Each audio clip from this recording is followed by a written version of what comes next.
Yeah. Krystal Klean was the big bad wolf, so to speak, the big dog in the house. So the first was, It was a kick in the gut. it was like, we just got bought by what I was looking at as our biggest competitor. It's the and enemy. we were a small fly to you guys, but we were always chasing after that. You were a well-run, significant company. So there was that at first. There was that adjustment. There was some of my men and the company were like, we're really going to turn yellow and go over to Krystal Klean. Is this really happening?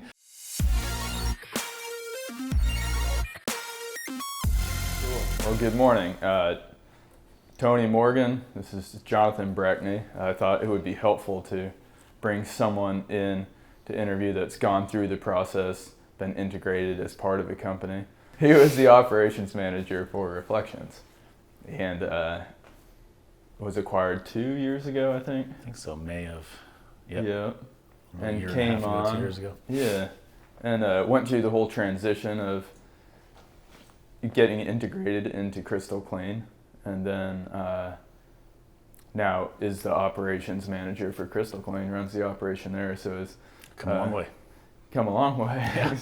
Went from managing, I don't know, 8 people or 10 people, and now where are you at now? We're about 170. 170 people. So Yeah, I think we got 80 local. yeah, it's a lot of people. And Jonathan had a military background, which we highly recommend after having worked with military and non-military. Having discipline, organization, chain of command, authority levels it's been awesome to watch you kind of It grow definitely and helps. excel. That background helped a lot. But what was the experience like for you? Since we were technically Reflections is in the same city as Krystal Klean, Yeah. there was a little bit of that. The big bad wolf versus we're the smaller guy trying to fight around a little bit. But Yeah. other than that, once we got past that, there was a little bit of, just the change, and change can be scary for anybody. There was a good bit of that going on. But once we came in, everybody over at Krystal Klean was open arms. It was very smooth once we hashed out the little details of how things are going to work. We kind of made a full transition in January to fully integrate, so we were no longer Reflections and Krystal Klean. Right. I think that was from May to January we fully integrated everything. And then from then on, it's been kind of like the sky's the limit. Things have been changing rapidly. We've been growing rapidly. Yeah. Added another 2 companies during that time frame. Yeah, I it's definitely really want good. to talk about that. First, when you got bought, like what did your gut do? And then kind of, if you would, walk through the process of what that went through and what maybe the good parts of it and what the bad parts, and then what was the ultimate, like how does it feel now on this side of it? Okay, first gut, Reflections, Krystal Klean, again, not to go back, but Krystal Klean was the big bad wolf, so to speak, the big dog in the house. So the first was, it was a kick in the gut. It was like, we just got bought by what I was looking at as our biggest competitor. It's the enemy. And we were a small fly to you guys, but we No, you were were always chasing after that. You were a well-run, significant company. So there was that at first. There was that adjustment. There was some of my men and the company were like, we're really going to turn yellow and go over to Krystal Klean. Is this really happening? Yeah. So once we got past that, and that really didn't pass until we got on site in November, and then we started meeting all the people more on a regular basis. We met the management staff and the acquisitions team earlier in May, but then it was kind of like, okay, you guys are just going to do your thing. You're going to hit your numbers. There was some little interaction, some adjusting to the new systems, which is always just, it's a new system you got to learn. It is what it is. Some there was pain with that. Yeah, a little bit of a learning curve there. Yeah. But once we got past that, and then we showed up on site in November, it was really like open arms, like, hey, how can we help you? And I'm like, well, I could use another trailer. I could use another piece of equipment or this. And everything was just yes, yes, yes. Cool. And it was straight from Jeremy. It's like, anything you need to do your job better. Yeah. And that was not false. That was right away. Hey, I need this to do something better. And it showed up the next day. That's good feedback. That was pretty impressive. I know in the transition I heard things, and there were growing pains and labor pains and whatever with the whole thing. And I learned some of the what to do and not to do, even on the acquisition of pulling in what am I telling the person. And part of it I had to apologize to you for, quite frankly, because when we were brought on, we were told nothing would change. I said that to Tom, your owner, who relayed it to you guys, and then things changed a little sooner. That was probably the biggest hiccup. The biggest the gut wrench was exactly, we were told nothing's going to change. We're going to operate all our own. We're going to be separate the whole time. Yeah. We're still Reflections. We're still over here. And then once we got on site, it was like, well, no, everything is changing. And it was like, oh, okay, well, that wasn't what we were originally told. So that was a little bit of that heartache, that growing pains, but kind of adapting. We have since changed our wording on that, and I don't tell owners nothing's going to change. It really depends on the size of company, how close it is to another branch, who's going to operate it. So there are different operators in the Southeast than there are in the West Coast, and they may integrate the company a little bit differently. And so we try to be proactive and communicate, because it's not a painless experience, right? Well, again, any change is scary and comes with its own strife. But a lot of the companies, even from the two that I was joining you guys with, they have that pride of they've been in business with this name for 40 years or 30 years, or even at Reflections, it was still just that pride of this is me, and that's kind of getting taken away. So just the sooner we can communicate, it's not being completely stripped away. That's not it. It's just there is a change.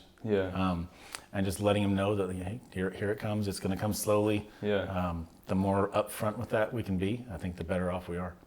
How do you think your guys are doing that came on with you? Like now that it's been 2 years, how are they processing it, and are they still here? They're fully on board. In fact, every one of them that I had that kind of jumped ship was like, I'm not sure about this, and just because of the uncertainty that can happen with anybody. I had 3 or 4 of them leave. They're like, I don't really want to go along with this, and every one of them is back. Every one of them has come back. I came in, smiles on their faces. Absolutely.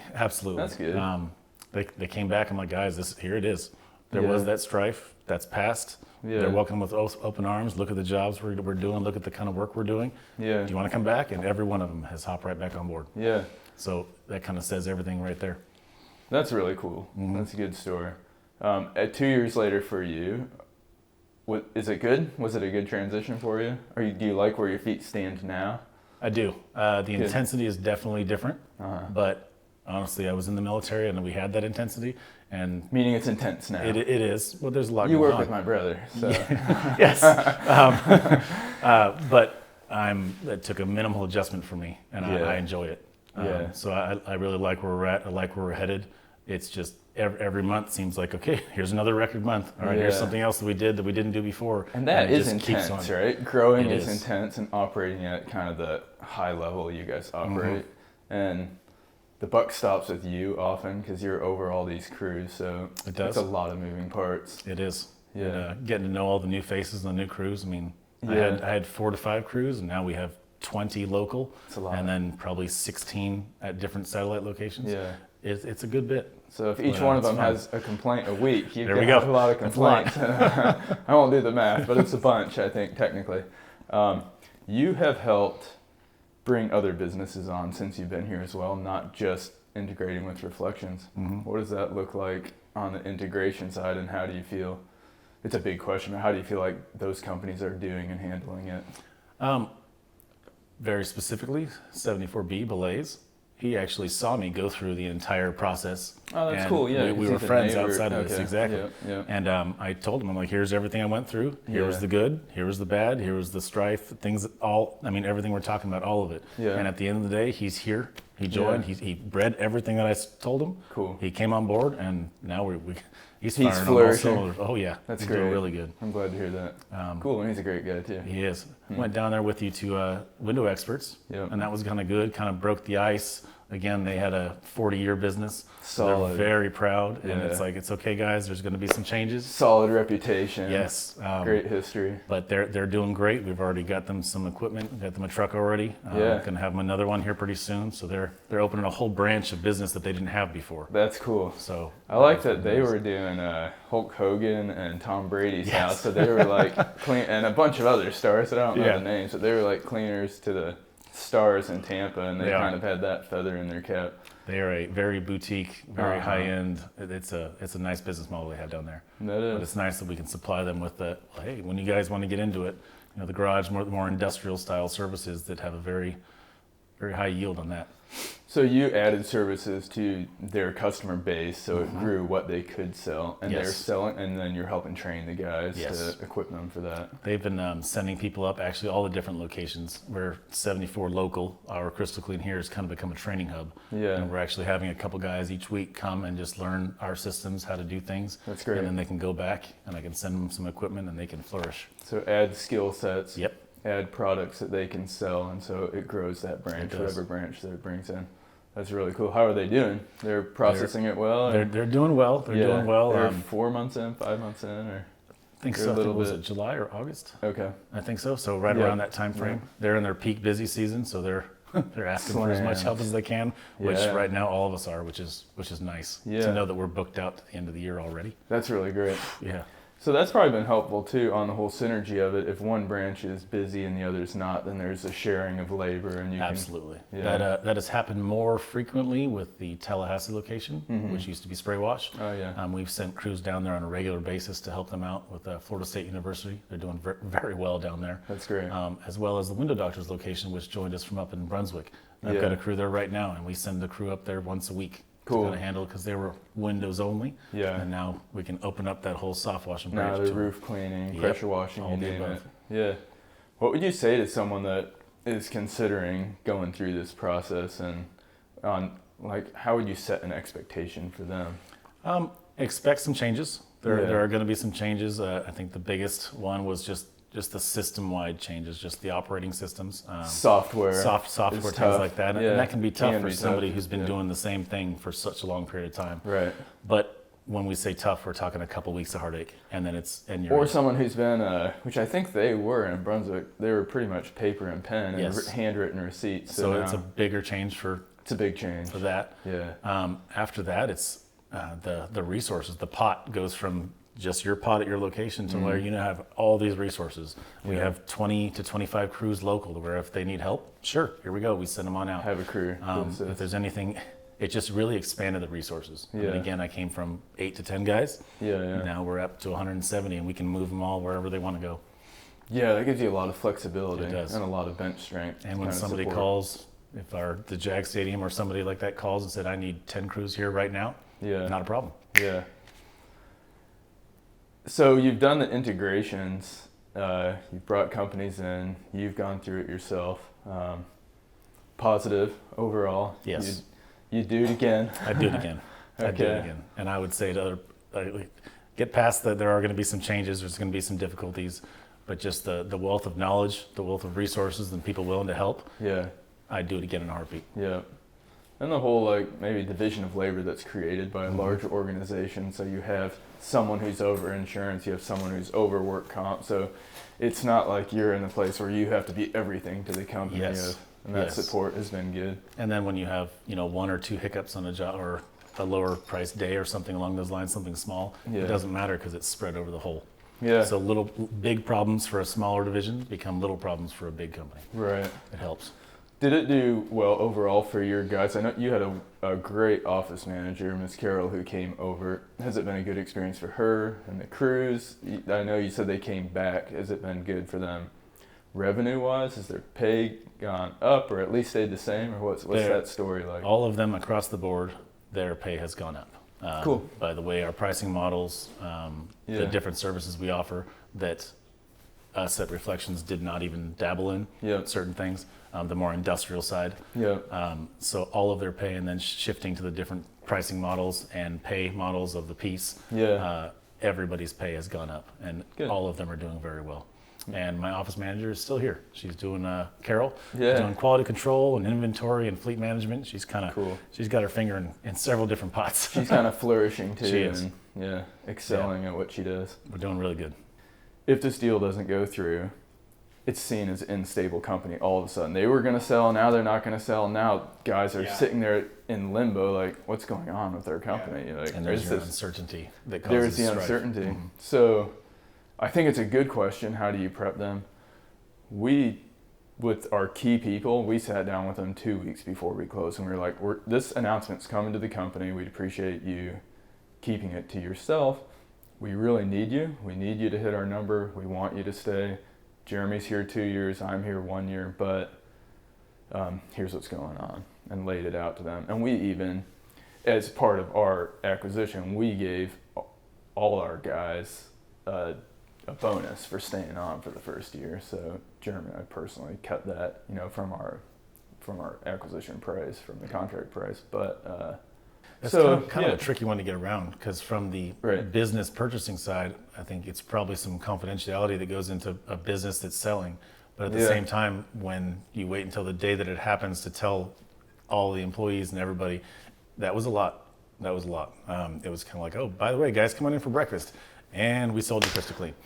And the carpet's like ripped out from under and you. that happened at some of the other locations too, where they're like, yes. Wow. But I'm not really sure how you get past that if there's the buying of businesses, because what if the deal does fall through? Then we were going to do this, and now we're not going to do this.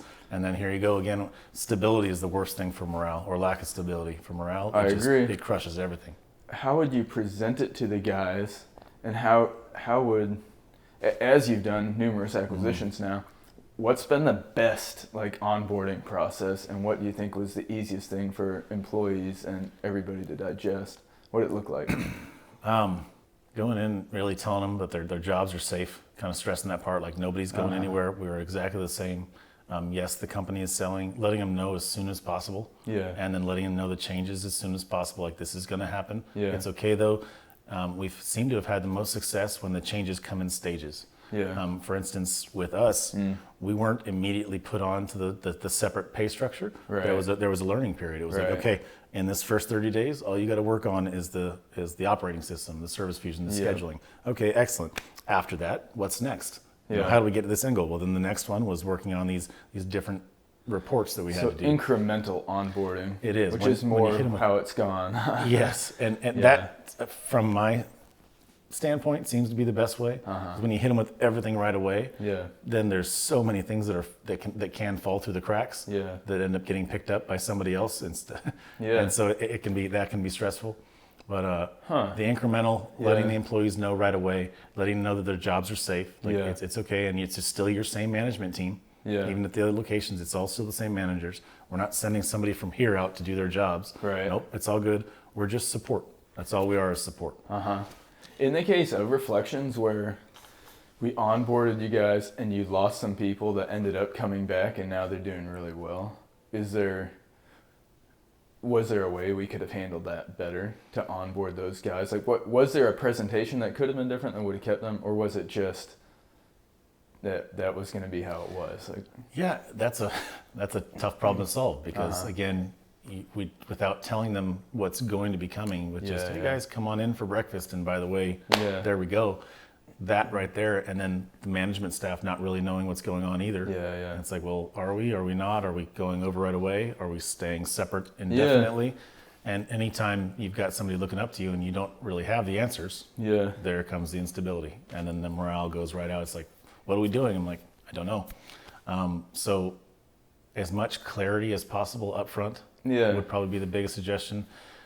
Just very strict incremental adjustments to, okay, this is what you need to do this first period. And then knowing that these are comfortable systems for us now, but these are completely new systems and ways of doing things for these other companies.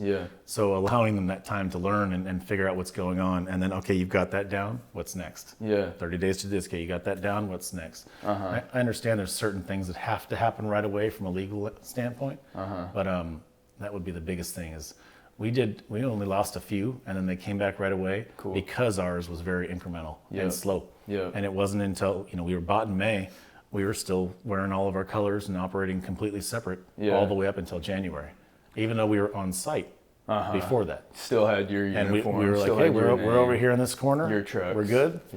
And it seemed to go pretty good. When I'm onboarding companies, or prior to onboarding, I try to. And they'll say, what should I do? How should I present it to my employees? To your point, I try to tell them, for your key people in your management, don't have them be learning at the same time. There's a new person standing there in front of them, and surprise, we sold it.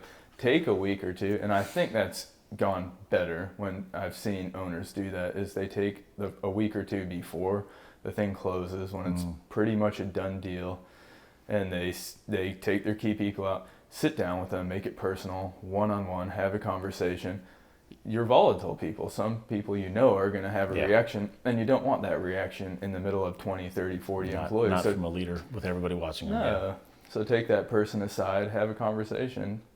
And it's the whole, in my mind, it's doing to others what you would want to have done to you. If my boss was going to, pull a curveball on me, I would want him to sit down with me and explain it, and then I could handle it and process it and ask questions. Because that opportunity to ask questions is maybe important. Mm-hmm. Also, right? In a group setting, someone may freeze up and not ask questions, and then those questions, they go away unanswered, right? And that's hard. Yeah. Yeah. Huh. I think that's good. Good advice on it. Each one gets a little better, which is good to see. That is good to see. And definitely learning from wherever the past mistakes were, and trying not to make them again the next time. Yeah. Because obviously this is going to keep going. Yeah. So if we can get each one a little bit, just a little bit better than the last one, then we're in a lot better place. And it's funny because the group that we work with has done 110 acquisitions, but we realize like every time we go through this process, there's still something to learn. There's a new story, a new person, a new dynamic, and there's something we can improve at. So it's good to keep learning, no matter where you're at. Absolutely.